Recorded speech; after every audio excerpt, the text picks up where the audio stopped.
हरे कृष्णा। साष्टांग प्रणाम। प्रिय भक्तों, जैसे कि हम अपनी भगवत गीता यथारूप भूमिका कर रहे थे, आज हम अपनी भूमिका आरंभ करते हैं। वांछा कल्तुर्भय कृपा सिंधुभ्य एव च पतितानां पावनेभ्यो वैष्णवेभ्यो नमो नमः।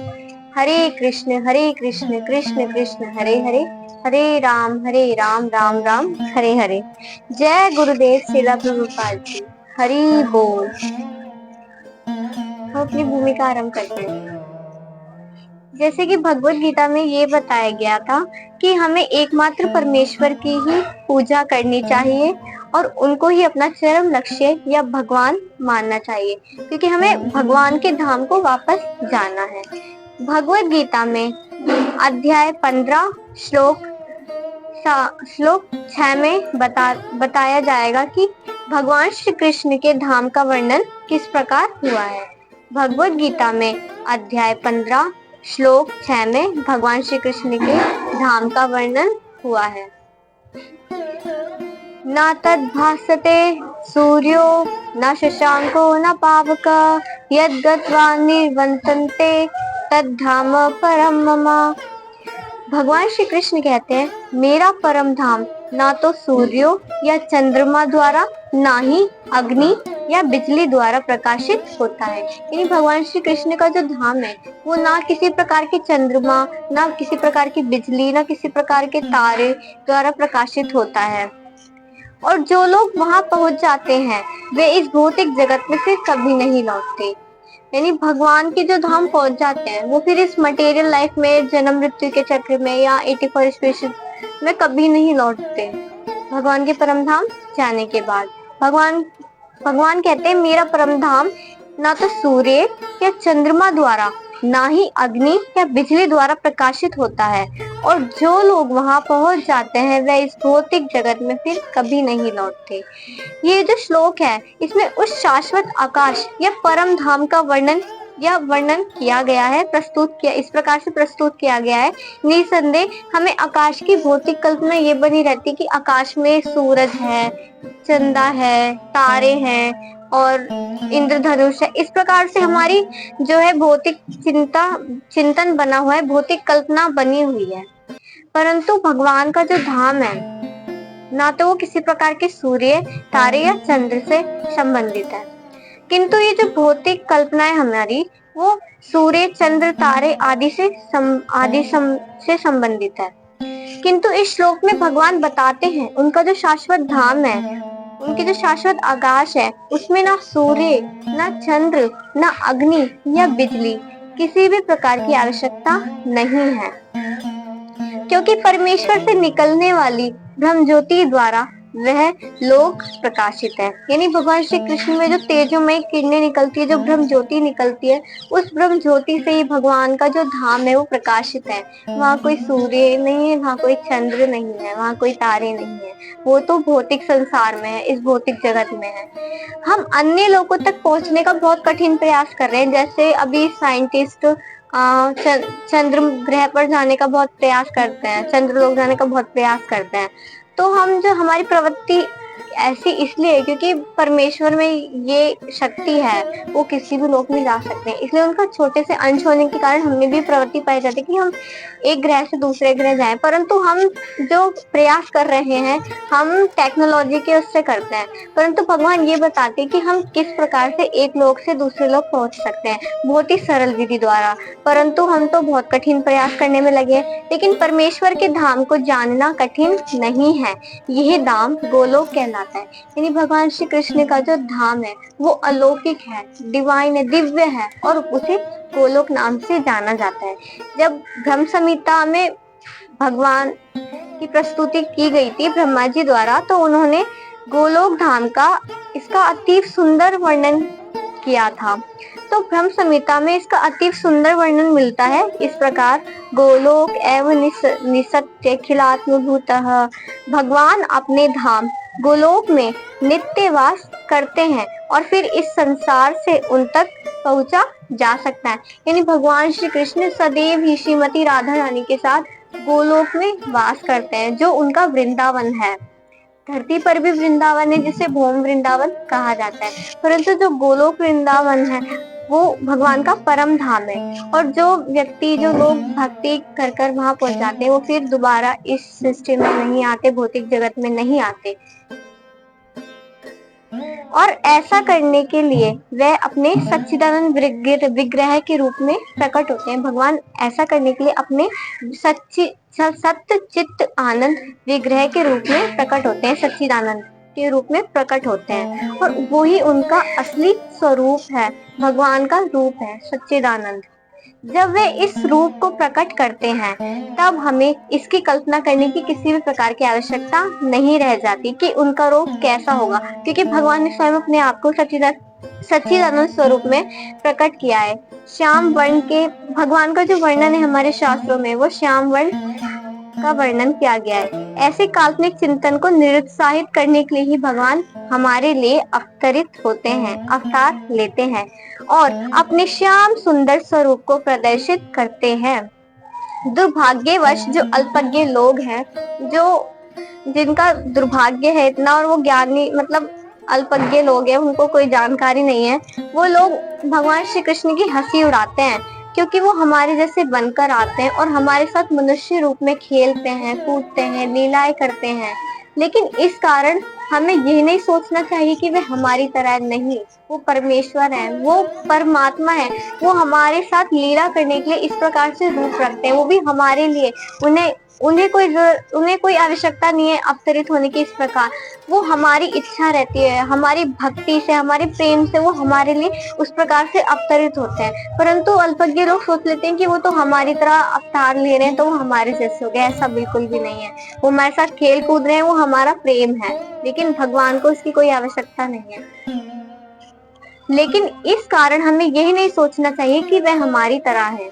वह तो अपनी सर्वशक्तिमत्ता के कारण ही अपने वास्तविक स्वरूप में हमारे समक्ष प्रकट होते हैं। वह उनकी सर्वशक्तिमत्ता है, जो वो अपने वास्तविक स्वरूप में हमारे समक्ष प्रकट होते हैं, हमारे सामने प्रकट होते हैं साक्षात, और अपनी लीलाओं का प्रदर्शन करते हैं, जो उनके धाम में होने वाली लीलाओं की अनुकृतियां या प्रतिरूप है। जो भगवान के धाम में जो लीलाएं हो रही हैं गोलोक वृंदावन में, वो धरती पर जो भूम वृंदावन है, यहाँ पर वो हम प्रेमी जनों, हम भक्त जनों के लिए ही अपनी लीलाएं प्रकट करते हैं।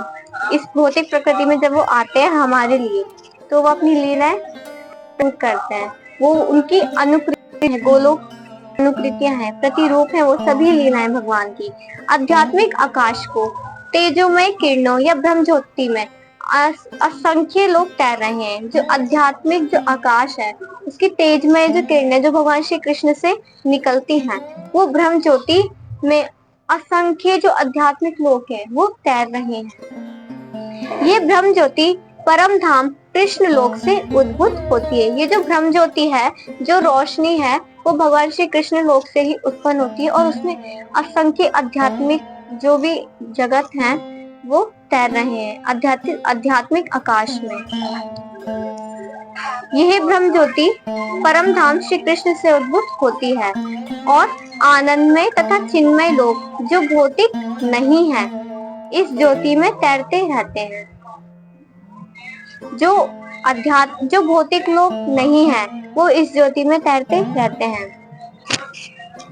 जो आनंदमय तथा चिन्मय लोग जो भौतिक नहीं है, वो लोग इस ज्योति में तैरते रहते हैं, जो भगवान श्री कृष्ण के तेज में किरणों में से निकलती हैं।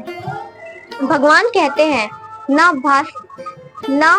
तद्भास्यते सूर्यो न शशांको न पावकः यद् गत्वा न निर्वर्तेत तद्धाम परम मम। जो इस आध्यात्मिक आकाश तक पहुंच जाता है, जो इस आध्यात्मिक आकाश यानी जो भगवान के आकाश तक पहुंच जाता है, उसे फिर इस भौतिक संसार में दोबारा लौटने की आवश्यकता नहीं रह जाती। उसे फिर दोबारा इधर आना नहीं पड़ता, क्योंकि जो भौतिक आकाश में यदि हम सर्वोच्च लोक या ब्रह्म लोक को भी प्राप्त कर लें, यदि हम अपनी तपस्या से या कृपा करके भगवान की, हम सर्वोच्च लोक, जिस भौतिक संसार का सर्वोच्च लोक में ब्रह्म लोक आता है, इसी प्रकार के 14 लोक आते हैं, जो 3 स्थितियों में विभाजित है। जो पहली प्रारंभिक उसमें आते हैं वो ब्रह्मलोक है सर्वोच्च। इसी प्रकार के 14 लोक आते हैं और इस भौतिक संसार में वो सर्वोच्च लोक माना जाता है। किंतु यदि हम ब्रह्मलोक को भी प्राप्त कर ले तो भी वहाँ भौतिक संसार की जो भी 4 परिस्थितियां होती हैं जीवन की, वो बनी रहेंगी। हमारा जन्म होता रहेगा, हमारी मृत्यु होगी, व्याधि, जरा। जन्म मीन्स हम बर्थ, जन्म यानी हम जन्मेंगे, हमारा जन्म भौतिक संसार में होगा, हमारी मृत्यु होती रहेगी, हमारी डेथ भी होगी, जरा हम बीमार पड़ेंगे, व्याधि हम ओल्ड एज हो जाएंगे, मतलब व्याधि का मतलब हम ओल्ड एज हो जाएंगे, और जरा मीन्स हमें बीमारियां लगी रहेंगी। जो इस भौतिक संसार की 4 जो स्थितियां हैं ये हमें लगी रहेंगी, चाहे हम ब्रह्मलोक को भी प्राप्त कर ले, परंतु ये 4 जो परिस्थितियां हमारे साथ बनी रहेंगी। भौतिक आकाश में हम ब्रह्मलोक को भी प्राप्त कर ले, चंद्रलोक का तो कहना ही क्या, तो भी वहाँ जीवन की यही इसी प्रकार की परिस्थितियां, जन्म, मृत्यु, व्याधि, जरा होगी। भौतिक ब्रह्मांड का कोई भी लोक संसार के इन चारों दोषों से मुक्त नहीं है। यानी भौतिक ब्रह्मांड में जितने भी लोक हैं वो सभी लोग संसार के इन 4 नियमों से मुक्त नहीं है। ये 4 नियम क्या, जो भी भौतिक संसार में जो भी जीव आएगा उसकी मृत्यु, अगर वो जन्मेगा तो उसकी मृत्यु निश्चित है, और वो बूढ़ा भी होगा, उसकी ओल्ड एज भी होगी, और वो बीमार पड़ता रहेगा। जरा, जन्म, मृत्यु, व्याधि, जरा, ये उसकी लाइफ में चलता ही रहेगा। सारे जीव एक लोक से दूसरे लोक में विचरण कर रहे हैं, किंतु ऐसा नहीं है कि हम यांत्रिक व्यवस्था करके जिस लोक में जाना चाहते हैं वहां चले जाएं। यदि हम किसी अन्य लोक में जाना चाहते हैं तो उसकी भी विधि श्रीमद् भगवद गीता में दी गई है। इसका उल्लेख भी हुआ है, यान्ति देवव्रता देवान पितृन यान्ति पितृव्रता। यदि हम एक लोक से दूसरे लोक में विचरण करना चाहते हैं तो हमें किसी भी प्रकार की यांत्रिक व्यवस्था की आवश्यकता नहीं है। गीता का उपदेश है यान्ति देवव्रता देवान, चंद्र, सूर्य तथा उच्चतर लोक स्वर्ग लोक कहलाते हैं। लोकों की 3 विभिन्न स्थितियां हैं, यानी उच्चतर लोक को उच्चतर लोक में जितने भी ऊंचे लोक हैं 3 प्रकार से उनकी परिस्थितियां हैं, उच्चतर है, मध्य है और निम्न है। उच्चतर लोक में आगे स्वर्ग लोक, चंद्र लोक और स्वर्ग लोक।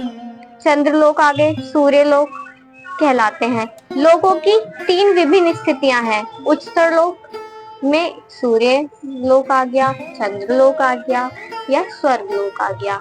मध्य लोक में हमारी पृथ्वी आ गई, और जो निम्न लोक हैं, जो नीचे के हैं, उसमें जितने भी पितृलोक, पातालोक इस प्रकार से आ गए। पृथ्वी मध्य लोक में आती है, जिस पृथ्वी में हम रह रहे हैं जन्म में अपने कर्मानुसार, ये मध्य लोक में आती है, परंतु हम भक्ति कर हम पृथ्वी लोक से उठ के हम गोलोक धाम भगवान का प्राप्त कर सकते हैं।